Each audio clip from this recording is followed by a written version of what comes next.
দর্শক, আজকের পুরো ভিডিও জুড়ে কথা বলবো তরমুজের চাষ নিয়ে। তরমুজের বিভিন্ন জাত নিয়ে কথা বলবো। তরমুজ নিয়ে এর আগে আমি একটা ভিডিও তৈরি করেছিলাম যে আগাম কিভাবে তরমুজ চাষ হচ্ছে এবং তরমুজ চাষের জন্য কিভাবে জমি তৈরি হচ্ছে সেগুলা দেখাইছিলাম। তো যে জমিগুলা দেখাইছিলাম সেই জমি মোটামুটি এখন চাষ শুরু হয়ে গেছে। তো আমি সুযোগ পাইলে অবশ্যই আপনাদের দেখাবো। তরমুজের বীজ সম্পর্কে আমাদের মোটামুটি একটু ধারণা থাকা দরকার। যেহেতু আমরা আগাম চাষ করব, ভালো বীজ অবশ্যই খুঁজে তারপরে জমিতে বপন করব। তরমুজ সাধারণত বাংলাদেশে এপ্রিল ও মে মাসে বাজারে আসে, কিন্তু দেখা যায় যে এমন অনেক জাত আছে যে জাতগুলা আপনার 12 মাস চাষ করা যায়। তো এখন কিছু কিছু 12 মাস চাষ করা উপযোগী আমি তরমুজের নাম আপনাদের বলি।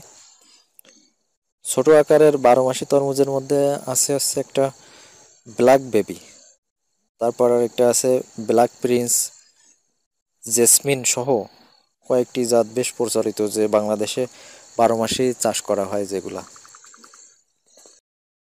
এছাড়া আরও কিছু তরমুজের জাত আমি আপনাদের বলি যেগুলা বাংলাদেশে মোটামুটি ভালোই চাষ হয় আর কি বলতে গেলে। বাংলা লিঙ্ক আমরা যেটা বলি, বাংলা লিঙ্ক এটা আসলে কোনো জাতের নাম না, এটা আছে ডোরাকাটা যে তরমুজ আমরা বলি, সবুজ ডোরাকাটা, এটা আছে বাংলা লিঙ্ক নাম আর কি, বাংলাদেশে এসে ধারণ করেছে। বাংলা লিঙ্ক কোনো তরমুজের নাম না। তো আরেকটা আছে ব্ল্যাক কুইন, হানি কুইন, গোল্ডেন গ্ল্যামার, তারপরে আছে সাগর কিং, বিভিন্ন জাতের তরমুজ আছে এগুলা। তো বর্তমানে দেখা যাচ্ছে যে হলুদ জাতের যে তরমুজটা, একটা আছে ভিতরে হলুদ বাইরে সবুজ ডোরাকাটা, আরেকটা আছে আপনার বাইরে হলুদ ভিতরে লাল। তো এই যে জাত, এটা বাংলাদেশে বেশ চাষ হচ্ছে আর কি।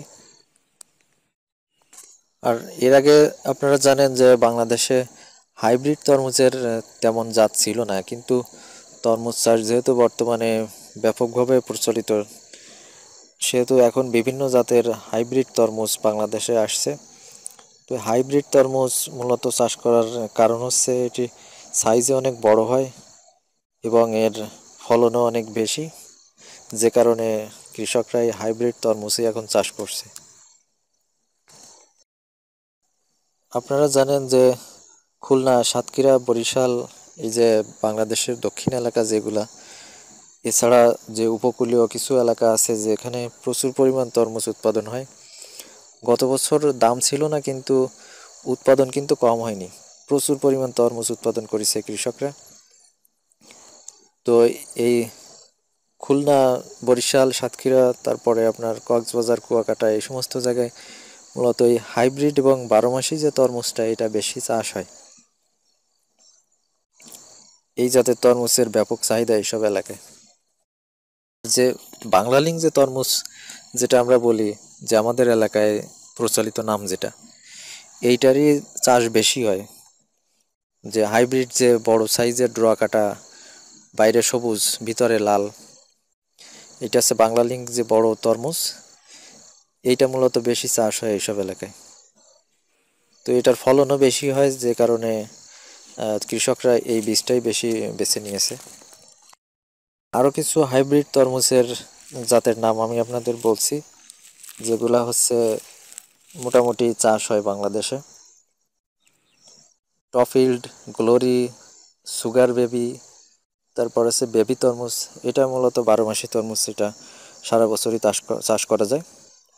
তারপর আছে ভিক্টর সুপার, তারপর আছে F1, black giant, green dragon, এছাড়া আছে super emperor, tropical dragon, Anarkali, champion, black diamond ও ব্ল্যাক সান জাতের তরমুজ।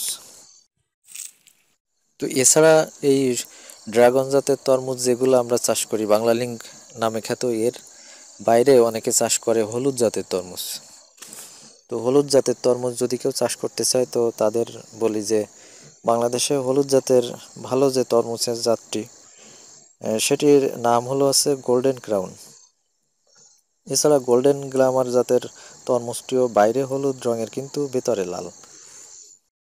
একটা তরমুজের জাত আছে যেটা মহারাষ্ট্রের 707 জাতের তরমুজটি, গায়ের রং কালো। এটা মোটামুটি বেশ কিছু এলাকায় জনপ্রিয়তা লাভ করেছে। তারপরে ভারতের আরেকটা তরমুজ বাংলাদেশে বেশ চাষ হয়, সেটা হচ্ছে সাগর কিং। এটার ফলনও মোটামুটি ভালো। তো আজকে আপনাদের তরমুজের অনেকগুলা জাত সম্পর্কে বললাম। তো তরমুজ যেহেতু আগাম চাষ করবেন, আমি অবশ্যই সাজেস্ট করব যে আপনারা যত দ্রুত পারেন আগাম চাষ করতে। তার কারণ নাবিতে যে আপনারা দাম পাবেন না। তো আমি এর আগের ভিডিওতে বলেছি যে তরমুজ চাষ করতে চাইলে এখনই জমি প্রস্তুত করে ফেলুন। এইখান থেকে 10-15 দিনের ভিতরে বীজ বপন করতে হবে। তো আপনারা বুঝে শুনে বীজ সংগ্রহ করুন, আর ভালো জাতের বীজ সংগ্রহ করবেন অবশ্যই। আর তরমুজ নিয়ে আমি ক্রমান্বয়ে ভিডিও আপলোড করব, তো আমার চ্যানেলের সাথেই থাকবেন। তো তরমুজ নিয়ে এই ছিল মূলত আজকের ভিডিও। আজকের ভিডিওতে তরমুজের বিভিন্ন জাত সম্পর্কে আপনাদের বললাম যে কি কি জাত বাংলাদেশে আর কি প্রচলিত। তবে আরেকটা যে জাত আমাদের যে ইন্ডিয়ান যে পাকিজা, তো পাকিজা জাতটা কিন্তু বেশ ফলনেও বেশ ভালো, খুব বেশি বড় হয় না কিন্তু ফলন খুব ভালো হয়। ওই জাতটা আসলে ধরে খুব ভালো। আমি বেশ কিছু তরমুজের গাছ লাগাইছিলাম ওই পাকিজা, ইন্ডিয়ান পাকিজা জাতের। তো আপনারা যদি অরিজিনাল ইন্ডিয়ান পাকিজার বীজ আনতে পারেন তাহলে আমি সাজেস্ট করব যারা আগাম চাষ করছেন তারা অবশ্যই ইন্ডিয়ান পাকিজাটা যদি লাগান তাহলে ভালো হয়। এছাড়া ভিডিওতে আমি তো অনেক জাতের তরমুজের কথা বললাম, তো আপনারা বুঝে শুনে অবশ্যই লাগাবেন। আর কোনো প্রশ্ন থাকলে কমেন্ট বক্সে কমেন্টস করবেন, অবশ্যই উত্তর দিব। তো এই ছিল ভিডিও। ভালো থাকবেন সবাই, দেখা হবে পরবর্তী কোনো ভিডিওতে।